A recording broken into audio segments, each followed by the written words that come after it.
ఆంధ్రప్రదేశ్ రాజకీయాల్లో ఆసక్తికర పరిణామాలు చోటు చేసుకుంటున్నాయి. సొంత పార్టీ అధికారంలో ఉన్న సమయంలోనే ఓ ఎమ్మెల్యే ప్రభుత్వాన్నే టార్గెట్ చేస్తూ స్వరం పెంచడం ఇప్పుడు హాట్ టాపిక్ గా మారింది. ఆ ఎమ్మెల్యే టీడీపీతో తెగదింపులకు సిద్ధమవుతున్నారా, లేక తనపై పార్టీనే చర్యలు తీసుకునేలా ప్రేరేపించాలన్న వ్యూహమా?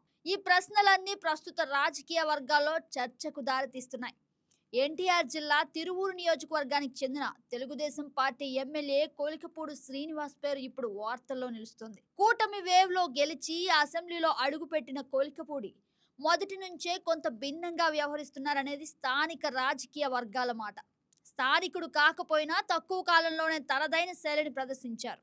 అయితే ఆ శైలి ఇప్పుడు పార్టీకి తలనొప్పిగా మారిందా అన్న చర్చ నడుస్తోంది. ఎమ్మెల్యేగా గెలిచిన వెంటనే ప్రతిపక్ష వైసీపీపై తీవ్ర విమర్శలు చేశారు. ఆ దూకుడు కొందరికి నచ్చినా కొందరికి అతిగా అనిపించింది. కానీ తర్వాత పరిస్థితి మారింది. సొంత ప్రభుత్వంలో అధికారుల పనితీరుపై బహిరంగంగా అసంతృప్తి వ్యక్తం చేశారు. అధికార యంత్రాంగం సరిగా పనిచేయడం లేదని ఆరోపించారు. ఆ వీడియోలు, వ్యాఖ్యలు సోషల్ మీడియాలో వైరల్ అయ్యాయి. దీంతో ప్రభుత్వం కూడా ఇరుకున పడిన సందర్భాలు చాలానే ఉన్నాయి. ఇక్కడే మరో మలుపు తిరిగింది. విజయవాడ ఎంపీ కేసినేని చిన్నితో కొలికపూడి గ్యాప్ రావడం రాజకీయంగా పెద్ద చర్చకు దారితీసింది. ఆ విభేదాలు క్రమంగా పెరిగి పార్టీ అధిష్టానం దృష్టికి వెళ్ళాయి. ఒక దశలో పార్టీ అధ్యక్షుడు చంద్రబాబు నాయుడు కూడా ఎమ్మెల్యే తీరుపై ఆగ్రహం వ్యక్తం చేసినట్టు సమాచారం. ఇప్పటికే 2 సార్లు పార్టీ క్రమశిక్షణ కమిటీ కొలికపూడిని పిలిచి మాట్లాడింది. అయినా ఆయన వ్యవహార శైలి మారలేదన్న అభిప్రాయం పార్టీ వర్గాల్లో వ్యక్తమవుతోంది.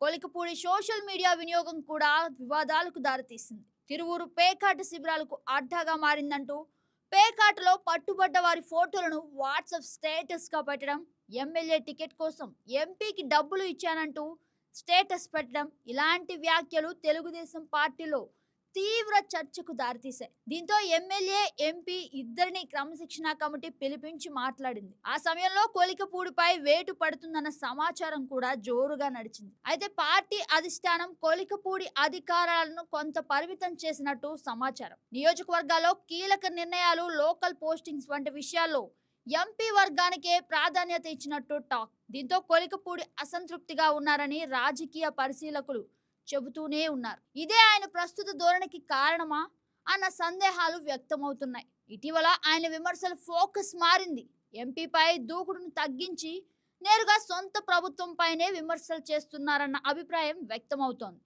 ఎస్సీ, ఎస్టీ పారిశ్రామికవేత్తలకు ఇవ్వాల్సిన సబ్సిడీ బకాయిల కోసం ఆందోళన చేసి వారిని పోలీసులు తరలించిన ఘటనపై ఆయన స్పందించారు. సమస్యను చర్చల ద్వారా పరిష్కరించాలన్నప్పటికీ నిరసన తెలిపిన వారిని అలా తరలించడం సరైంది కాదని కామెంట్ చేశారు. ఇది పరోక్షంగా ప్రభుత్వం పైనే విమర్శగా భావిస్తున్నారు. ఇటీవల కొలికిపూడి మార్నింగ్ వాక్ పేరుతో గ్రామాల్లో పర్యటిస్తున్నారు. గ్రామాల్లో రోడ్లు సరిగా లేవని, యువతకు ఉద్యోగాలు దొరకడం లేదని, పల్లెలు కన్నీరు పెడుతున్నాయంటూ సోషల్ మీడియాలో పోస్టులు పెడుతున్నారు. ఈ వ్యాఖ్యలు ఇక నేరుగా ప్రభుత్వాన్నే ప్రశ్నిస్తున్నాయన్న చర్చ మొదలైంది. రాజకీయ విశ్లేషకుల అభిప్రాయం ప్రకారం కొలికపూడిలో 3 కోణాలు కనిపిస్తున్నాయి. తనకు ప్రాధాన్యం తగ్గిందనే భావనతో స్వరం పెంచుతున్నారా, లేక తెగదెంపులకు పరోక్ష సంకేతమా? పార్టీనే చర్యలు తీసుకునేలా ప్రేరేపించే ప్రయత్నమా, లేక నియోజకవర్గంలో ప్రజల సమస్యలపై దృష్టి పెట్టే నాయకుడిగా ఇమేజ్ క్రియేట్ చేసుకోవాలన్న వ్యూహమా? ఈ 3 అంశాలపై పార్టీ వర్గాల్లోనే చర్చ జరుగుతోంది. ఇప్పటి వరకు క్రమశిక్షణ కమిటీతో మాట్లాడించడం వరకు మాత్రమే చర్యలు పరిమితమయ్యాయి. ఇకపై పరిస్థితి ఎటువైపు దారితీస్తుందన్నది ఆసక్తికరంగా మారింది. ఎమ్మెల్యే మరింత దూకుడు పెంచుతారా, లేక పార్టీ మరోసారి కఠిన నిర్ణయం తీసుకుంటుందా అన్నది రాబోయే రోజుల్లో తేలనుంది. సొంత పార్టీ అధికారంలో ఉన్న సమయంలోనే ప్రభుత్వంపై విమర్శలు చేయటం సాధారణ విషయం కాదు. కొలికపూడి శ్రీనివాస్ నిజంగా తెగదింపులకు సిద్ధమవుతున్నారా, లేక రాజకీయ ఒత్తిడిలో భాగంగా స్వరం పెంచుతున్నారా? ఇది తేలాలంటే మరికొన్ని రోజులు వేచి చూడాల్సిందే. రాజకీయాల్లో ఒక్కోసారి స్వరమే సంకేతం అవుతుంది.